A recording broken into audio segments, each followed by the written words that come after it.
We've all had what we consider to be near misses in our lives. Those moments when we were lucky enough to escape without incident. Maybe it was just missing a pedestrian while driving down a dark road, or seeing a stop sign just before driving through it. Moments during which we were not impaired, in which we had our wits about us. Now imagine if we'd had 2 or 3 drinks, our reflexes that much slower, our reaction time that much less.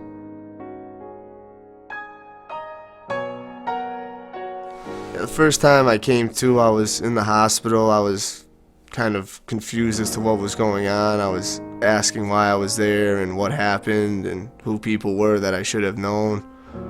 And I found out that they kept telling me I was in an accident, but I was in denial because I didn't think it would happen to me. I'm Dan Cassidy, and I'm the survivor of a drunk driving accident.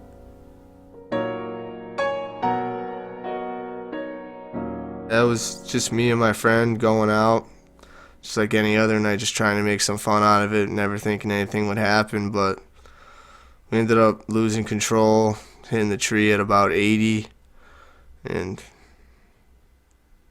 after that, it just changed my life. The injuries that occurred in the accident where I broke my entire face, it had to be restructured with my cheeks, my jaw, my nose. I had to get dental work done to all my teeth. And I cracked 3 vertebrae in my neck, and my femur snapped and went right through my thigh.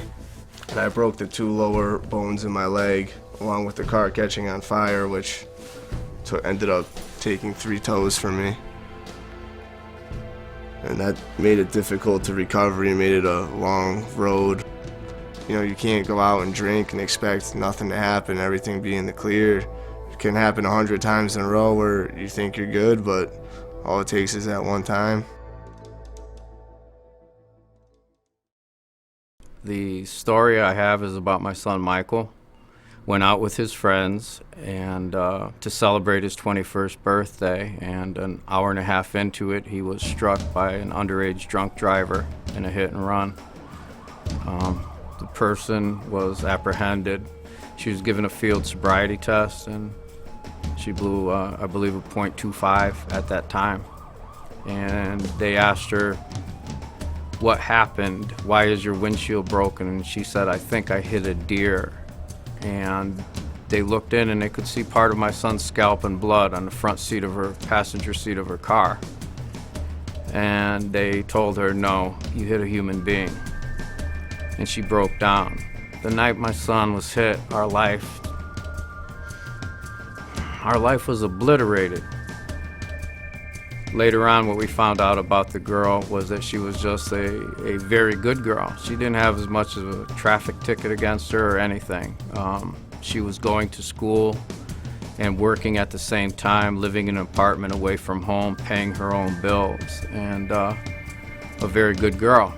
And that night, she just made a hideous decision to get into a car and drive while intoxicated. All we can do now is grasp for a little piece here and a little piece there and try to get something back together, but every day is like a warped version of the movie Groundhog Day. It just doesn't stop and it doesn't end. And the holidays, particularly Thanksgiving, Christmas Eve and Christmas Day, along with his birthday/anniversary,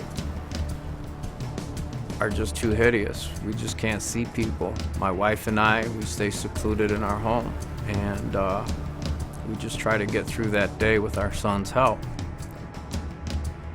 As I tell people, if that's the price that we pay, the price that I pay for loving someone as so much as we did and as so much as we do Michael, then how lucky were we to have had that in our lives for the 21 years that we did, and never take it for granted. And that's one of my messages to parents, is never take anything for granted and don't have any regrets.